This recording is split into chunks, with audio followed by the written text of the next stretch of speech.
नेता महोदय, आपने राज्यपाल के अभिभाषण पे हमें बोलने का अवसर दिया, इसके लिए मैं आपको धन्यवाद देता हूं। और मैं अपनी चर्चा नेता प्रतिपक्ष से जोड़ते हुए समाजवादी सरकार ने जो समतामूलक समाज का, जो गरीबों के उत्थान का,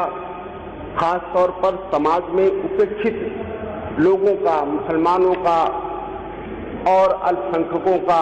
अति पिछड़े और अति दलित वर्ग का जो विकास की बात कही थी, वो अभी तक दूर दूर तक नहीं दिखती। मैं आपके माध्यम से सरकार का ध्यान आकृष्ट करना चाहता हूं कि इस देश में बहुसंख्यक समाज के 50% लोग करीब मांसाहारी हैं और अल्पसंख्यक समाज में विशेष तौर पर मुस्लिम समाज के 90% वो मांसाहारी हैं। मगर अभी तक इस प्रदेश में कोई ऐसी व्यवस्था नहीं है कि शुद्ध रूप से मांस का व्यवस्था हो और उनको जो आहार है उनके आहार के हिसाब से मिल सके। प्रदेश सरकार ने जहां 217 मंडी स्थलों की व्यवस्था की है, 91 उपमंडी स्थलों की व्यवस्था की है, 71 फल सब्जी मंडी की स्थलों की व्यवस्था की है, 5 दुग्ध मंडी स्थल की व्यवस्था की है, 5 मत्स्य बाजार की व्यवस्था की है, मगर इसमें कहीं भी मांसाहारी इस देश के नागरिकों के लिए शुद्ध मांस की व्यवस्था 2016 में जो 1916 में जो शुरू हुई थी, जो व्यवस्था बनी थी, आज भी उन्हीं स्थानों पर है।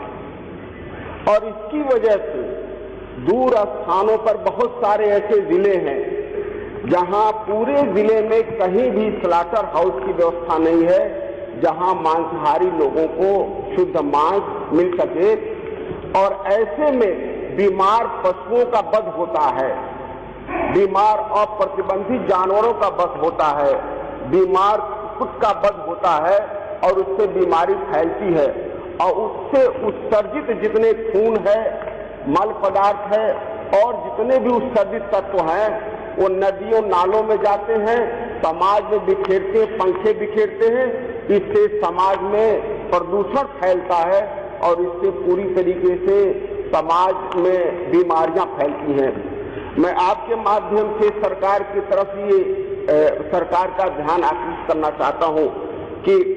राज्यपाल के अभिभाषण में इसकी कोई व्यवस्था नहीं दी गई है। आबादी जहां 1916 में उसकी कम से कम 10 गुनी आबादी आज हो गई है, बहुत बड़े बड़े शहर बन गए हैं, मगर इसकी न तो उन स्लॉटर हाउसों का मॉडर्नाइजेशन हुआ है और न ही नए स्लॉटर हाउस बने हैं। एक जो सबसे बड़ी समस्या विशेष तौर पर उन मुस्लिम बाहुल्य इलाकों की बात मैं आपके सामने रखना चाहता हूं कि जब एक स्थान से कटा हुआ मांस खुले तौर पर दूसरे स्थान पर लाया जाता है तो ऐसे में समाज विरोधी तत्व उसे गो मांस के नाम पर, गो हत्या के नाम पर बवाल पैदा करते हैं और इसकी जांच कराए तभी हो सकता है जब लैब में जांच होता है।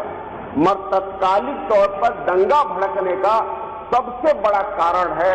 और उसके लिए समाज में वैमनस्यता फैलती है और समाज में सांप्रदायिक तनाव से ग्रसित हो जाता है। मैं इसके लिए, और ये सबसे बड़ा साधन, ये क्यों नहीं हो रहा है, ये सबसे बड़ा साधन है पुलिस का इसमें धन उगाही का। और जो असामाजिक तत्व है वो गैर कानूनी इधर उधर जो तस्करी करते हैं पशुओं का, उनको लाभ होता है। इसलिए आपके माध्यम से मैं ये कहना चाहता हूं कि सरकार जिस तरीके से शाकाहारी लोगों के लिए फल मंडी की व्यवस्था करती है, सब्जी मंडी की व्यवस्था करती है और जितने हाट लगाती है, उसी तरीके से शुद्ध और स्वस्थ रहने के लिए समाज में जनता की जो जरूरत है उसके हिसाब से स्लॉटर हाउस बनाने की व्यवस्था करे जहां पर मांसाहारी लोगों की आबादी ज्यादा है या उनके हिसाब से व्यवस्था करे।